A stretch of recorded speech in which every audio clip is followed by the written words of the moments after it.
Hi, this is Dan from Bible Prophecy and Truth. This is part 2 of the video set on when is the end of the world. If you haven't seen part 1, please watch that first or you'll miss half the presentation. So I left off talking about the sea and waves roaring and the natural disasters reported and how they have spiked just like earthquakes and everything else. It's the tsunamis and things that have happened in the world. And Jesus also said that we would be hated for his name. Now, he's talking about the last days, and it's going to get really, really bad when the Antichrist takes over the world. It's going to get extremely bad for those that love God, that love Jesus. But even today, already, there are many, many people that are being killed for the name of Jesus. You can see from this chart that the Christians specifically are subjected to violence in many parts of the world. Now, it's mostly the Muslim nations. As you can see, it's the Middle East and Northern Africa, India, China, and some other parts of Russia, and even in Mexico and parts of South America. It's really bad, but it's really, really bad for Christians already in the Middle East, because it's kind of ironic that the world today is teaching that we should love and we shouldn't hate. And the Western world specifically is pushing for us not to hate Muslims because they really just worship the same God we do, and they're just peaceful, loving people. But the fact of the matter is that they don't worship Jesus. They do not worship the God of Abraham, and I'm going to be discussing that in another video set very shortly. But they do not love Jesus, and they do not worship the same God we do. And when you really research Islam and where it came from, and the Hadith and the Sunnah and the Quran, and what started with Muhammad has just continued to this day, and it has not changed, where they hate Jews, they hate Christians, and we're supposed to love them and and not be hateful towards them when they're the most hateful people in the world. It's kind of ironic. And it's already happening in the world today, and it's going to get much, much worse when the Antichrist comes on the scene. Jesus also said that we'd be betrayed by parents, brethren, kinfolks, and friends. And that's it. In the last days, especially in the last days, we're going to be betrayed by those people that we think love us. The people that we love and supposedly love us are going to be the ones who betray us in the end. And it's already happening today, where this is another chart showing the level of hostilities involving religion. And you can see it's very high in the Middle East, in Russia, in Africa, and even China, because China and Russia are both communistic nations. And India is very high because there's such a conflict between the Hindus and the Muslims and Christians. There's a high degree of conflict there. And Africa, you can see in the United States, that's one of the weakest, lowest places, but it's kind of moderate today because it's getting worse and worse and worse, even in the West. Jesus also said, or as part of what he said, by being betrayed by parents, brethren, kinfolk, and friends, is that in the Muslim societies, if you know anything about Islam, Muslims they're afraid to leave Islam, because in Muslim society, if you leave Islam, your own family will kill you. They will murder you for leaving their religion. And many nations today, like I was saying, have fatalities and violence every day resulting from religious hatred, mainly from Muslims. Muslims attacking Christians specifically, even though they do attack Hindus, they attack anyone, but they more specifically hate Jews and hate Christians. Those are, the top of their list of people they hate. And it's mainly in the Middle East and Africa where this is happening, because that's where the highest concentration of Muslims are. And when the Antichrist takes power, we will be betrayed by those who know us, because as we're going to learn in future videos that I'm going to do, is that the Antichrist, when he comes to power, he's going to implement the mark of the beast, as it says in the Bible. And it's going to be probably a chip, or an RFID can actually be in a tattoo these days, not just a chip embedded under the skin. So it's probably going to be one or the other of those, and he's going to make it so that sanctioning, like we do to nations today, we sanction them. We make it so they can't buy and sell in order to punish them and try to force them into compliance. The Antichrist is going to use that in the end time to do it on an individual level, where people will not be able to buy or sell unless you have this RFID number and you have made a vow to worship the Antichrist. That's what the Bible tells us, that we are going to be, that we're going to worship the Antichrist. The world will, anyway. In the end time. And then he also tells us that many will be killed or led away captive. This is something that's going to happen again in the end time, very, very prevalent, but it's already happening today, as we can see from this chart, that in the Middle East and North Africa, it's really, really high. South Asia and Sub-Saharan Africa, Southeast Asia, East Asia, all of those areas are very, very high incidences of terrorism fatalities. And it's happening today. And it's going to get worse. Jesus also said that love will wax cold. And I don't know if you've noticed, but I certainly have, that watching the news, seeing everything that people are doing today, how parents are with their children, and it's like there's a detachment between people, and there's no real love anymore. I mean, it still exists. Don't get me wrong, I'm not saying it doesn't exist at all, but it's certainly waxing cold.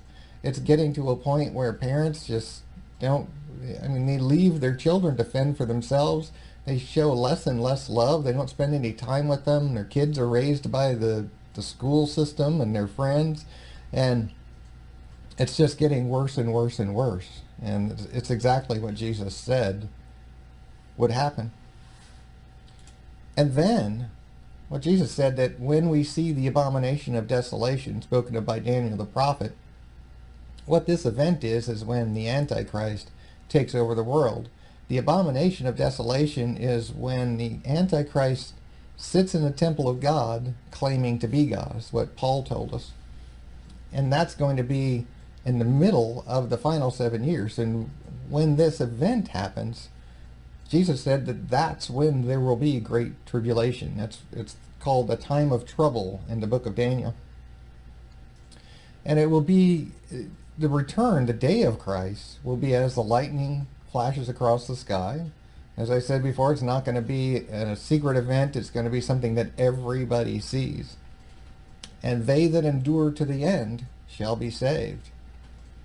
Will be betrayed by parents, brethren, kinfolk, and friends, will be hated for Jesus' name, will be led away captive and killed. But those that endure to the end shall be saved.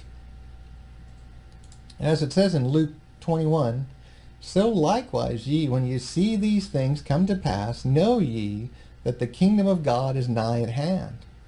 Verily I say unto you, this generation shall not pass away till all be fulfilled. That's what I was talking about when Jesus said this generation, the generation alive at the time of these events and these signs and everything that's going on in the world that Jesus said would be going on in the world, the generation that's alive today, we're not going to die off before all is fulfilled. That's what this passage means. That's what Jesus said. And is there any doubt that the time is now. Because all of the signs Jesus told about, every single one of those is happening right now. And all of those, everything is spiking.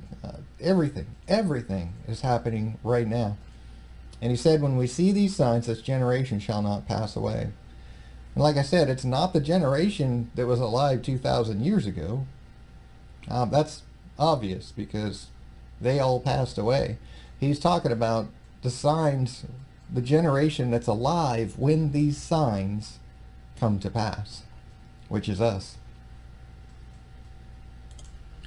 So another thing God said is, or another thing that we can look at, is God's timetable. Now we looked at the chart on how many earthquakes are happening and how it's spiking today. And another thing that we didn't look at, because Jesus didn't specifically mention it, is the volcanic activity. And that's what this chart here is representing, is the tectonic activity map of the earth. It's where the deep valleys of the ocean and the volcanic mountain ranges are in the world, all the red lines and the red dots on this chart. And what it shows us is where, after the flood of Genesis, where God made the valleys in the ocean and the mountain ranges to remove the water from the earth. As it says in Psalms 104, it says, "Thou coveredest it with the deep as with a garment. The waters stood above the mountains. At thy rebuke they fled. At the voice of thy thunder they hasted away. They go up by the mountains, they go down by the valleys unto the place which thou hast founded for them." And this is David talking about what God did after the flood, and how the entire world was covered with water as with a garment. The water stood above the mountains.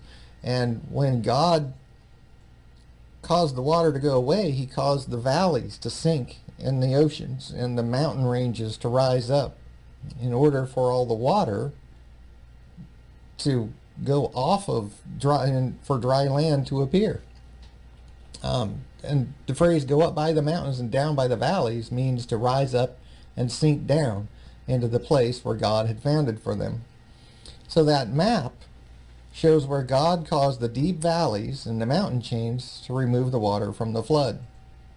And it's where the earth is weak and eroding to the point that God knew would be today. He set it up so perfectly that even doing that to remove the water from the flood, he knew exactly when it would start causing the catastrophes and the signs that he told us would happen today. It's just amazing how perfect God is in his plan, and exactly what he does is just, it's mind-blowing. So when we look at the timeline of the Lord's end-time events, there's several other things that we'll be looking at, we'll touch on in this video series, but then there's going to be other videos I'll be putting out that go into much greater detail on the seals, trumpets, vials, and some of these other things that I'm going to mention here.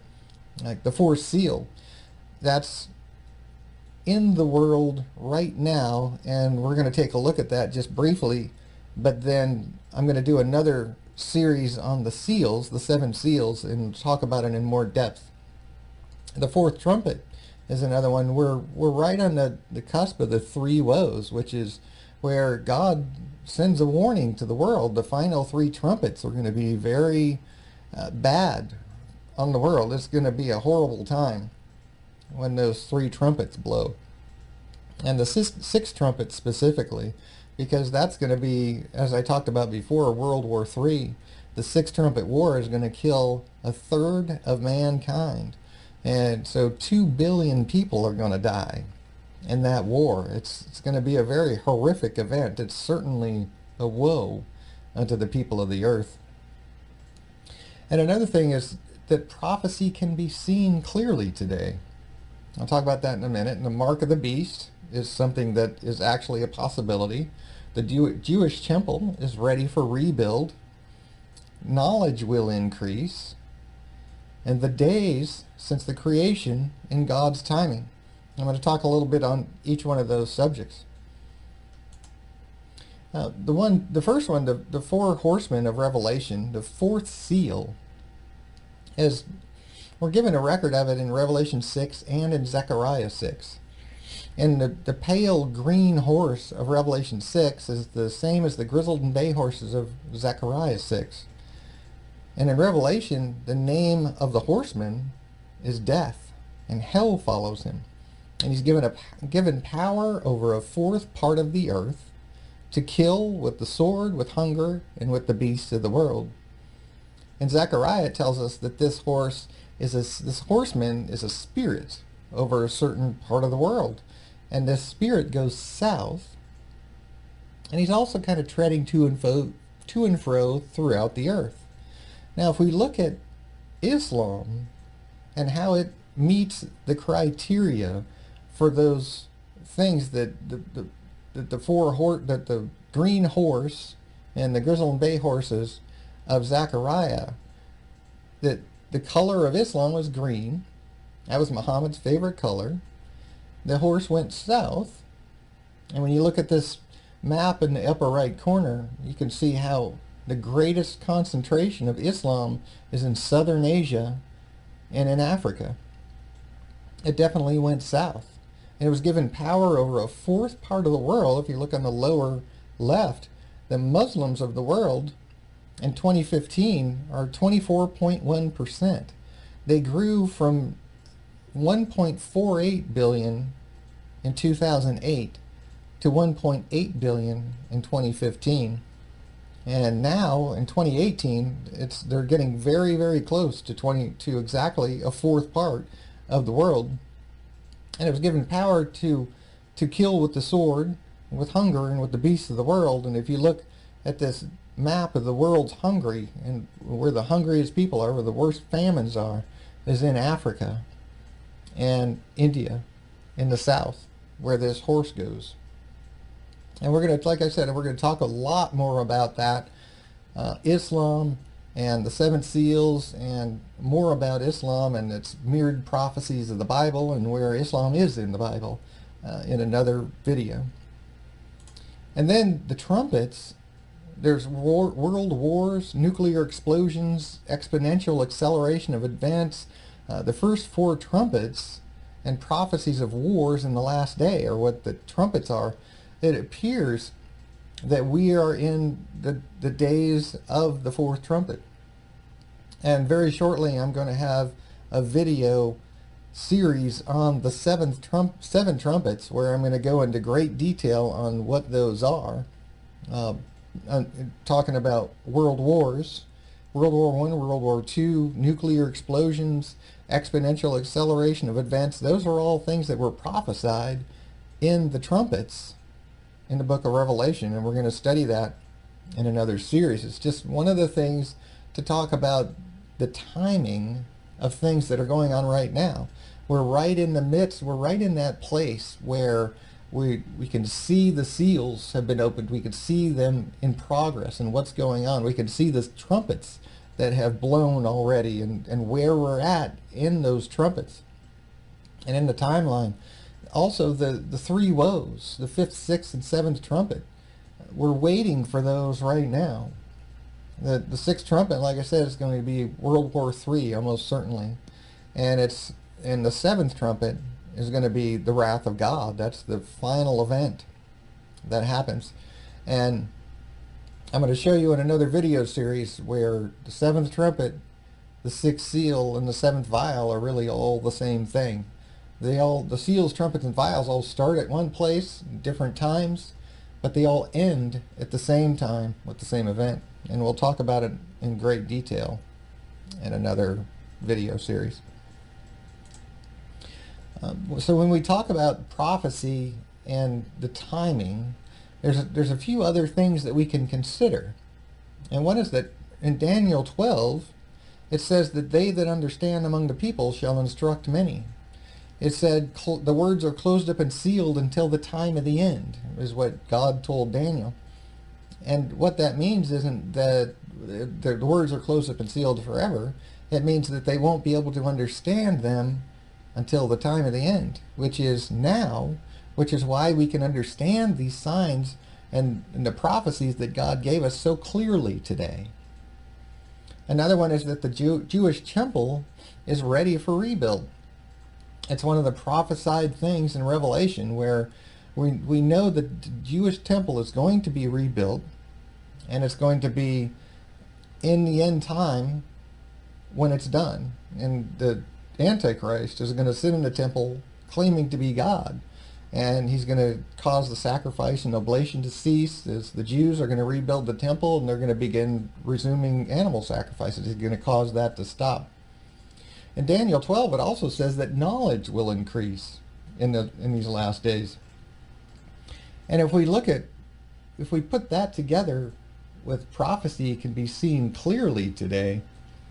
I don't think God's necessarily talking about our technology, that knowledge will increase. God doesn't care about our technology. In fact, he says the wisdom of the world is foolishness to God. I think the knowledge that increases is exactly what he said, that prophecy will be able to be understood in the last days. And that's the knowledge that's increasing, is the people of God are increasing greatly in knowledge of prophecy in the last days because it's so clearly visible now. And another thing on the timing is the mark of the beast, where there's going to be a mark on the right hand of the forehead where the Antichrist will cause you not to be able to buy or sell. And we have the technology today to put a chip under the skin or use an RFID tattoo to mark everyone and make that a possibility. And also the days since creation and God's timing. If we look at them just briefly, I'm going to touch on this briefly, but I'm going to talk about it in more detail in another video series, is that the 2,000 years from Adam to Abraham, and 2,000 years from Abraham to Jesus, and 2,000 years from Jesus to now, that's 6,000 years, or 6 days in God's time. And the days of creation and all of the plans, the culmination of all God's plans in that final 1,000-year reign of Jesus Christ that happens at the very end is a total of 7 days, 7,000-year days for God to fulfill his plan for creation, to have a people to dwell with forever into eternity. And we're at that exact point today, where we're 6 days in.